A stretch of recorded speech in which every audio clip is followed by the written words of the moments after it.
We welcome you to another Sunday School lesson. Sunday School is a blessing and gift from God. God sees everything before it even exists. Such is the story of Babylon in this lesson.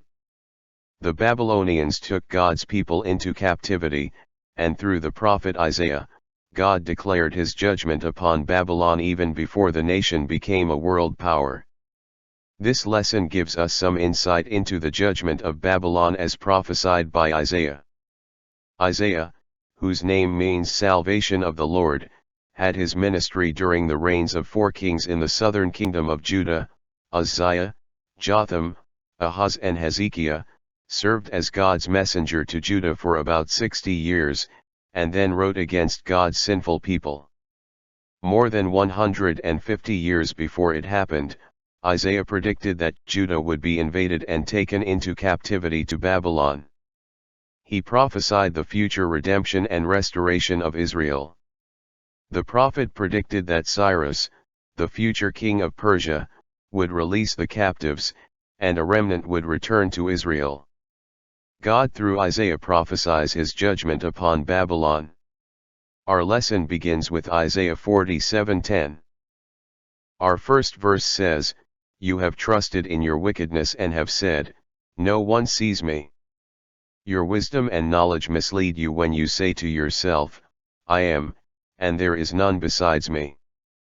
God rebuked Babylon for her pride and arrogance. They had this deceptive and vain sense of security, for they trusted in their wickedness and in their own wisdom. Their power and wealth, which they had gotten by fraud and oppression, were their confidence. The Israelites were also guilty of having this same attitude. They convinced themselves that they won't be held accountable for their sins, that their wicked deeds are hidden and that no one can discern their wickedness and deceit. They thought they were wise enough to outwit all mankind, and therefore met all their enemies with defiance. But trusting in their human wisdom and knowledge led them astray from all that was right and good. This is a searching insight into the heart of the proud sinner. They trust in their continuing wickedness to cover the tracks of their previous sin. They are clever, but their wisdom in wickedness has twisted and deformed them. Verse 11 says, "Disaster will come upon you, and you will not know how to conjure it away. A calamity will fall upon you that you cannot ward off with a ransom, a catastrophe you cannot foresee will suddenly come upon you." Although it was still in the future, God would use the Babylonians to bring his wrath against a sinful Judah, but he would later reverse things and the Babylonians would become the objects of God's wrath. Isaiah declares what the Babylonians will face.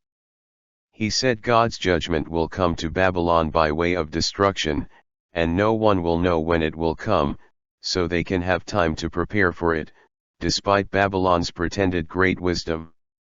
Her knowledge will not foresee, nor prevent the ruin that Isaiah was prophesying. There is no opposing the judgments of God when he sends them. Babylon herself, with all her wealth and power, would not be able to stop the desolation when the nation would be conquered by the Medo-Persian Empire under King Cyrus. Verse 12 says, "Keep on, then, with your magic spells and with your many sorceries, which you have labored at since childhood.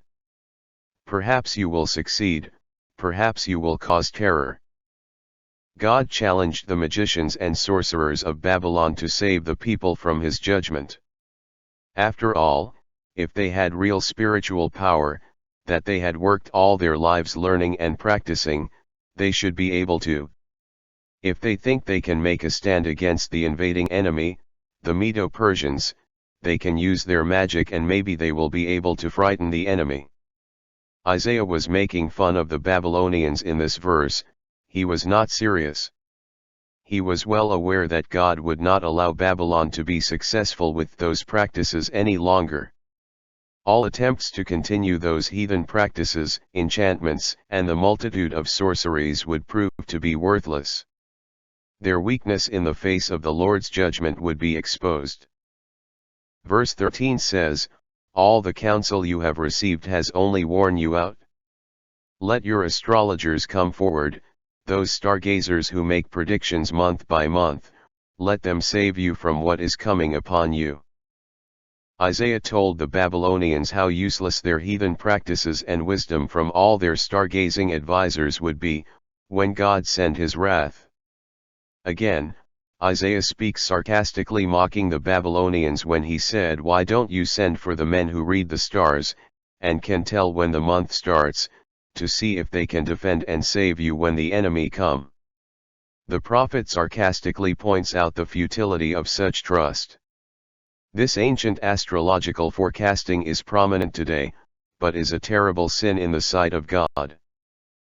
Verse 14 says, "Surely they are like stubble, the fire will burn them up. They cannot even save themselves from the power of the flame. These are not coals for warmth, this is not a fire to sit by."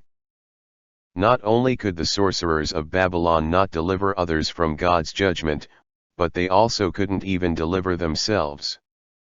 The fire of judgment that would come upon them would be severe. It would not be a coal to be warmed by, nor a fire to sit before.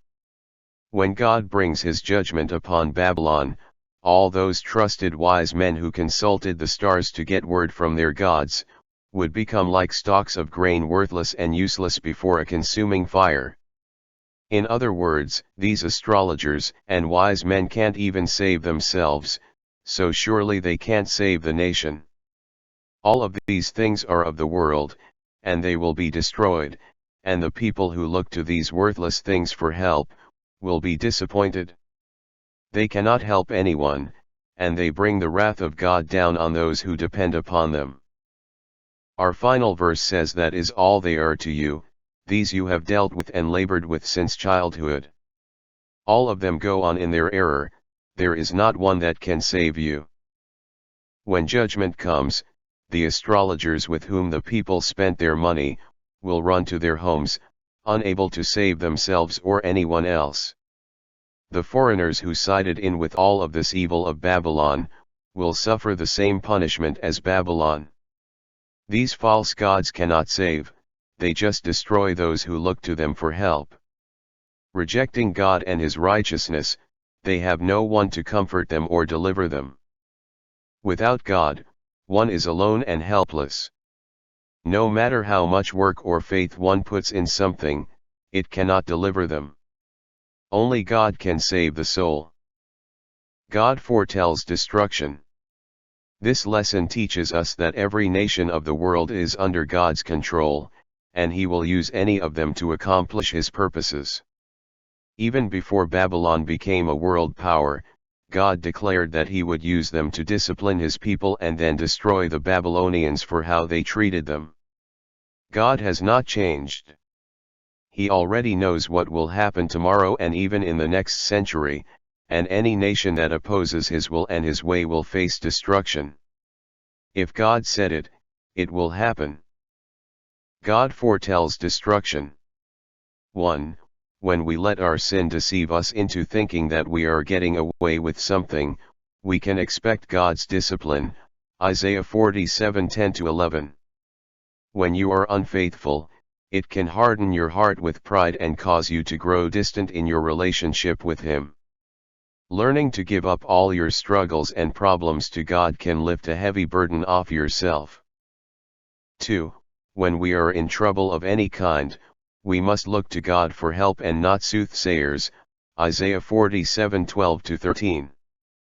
God opposes our involvement in the occult because it belittles God and exalts man. 3. People may appear to be our friends when things are going well, but unlike God, they will desert us when things start going wrong, Isaiah 47:14-15. Losing close friends can be tough. Most times, it's easier to accept it and move closer to Jesus, the friend who never deserts us. We are truly glad you spent time to learn this lesson with us. We hope you are blessed and may share these with somebody else. Thank you very much, have a great week, and God bless you always, dear brothers and sisters.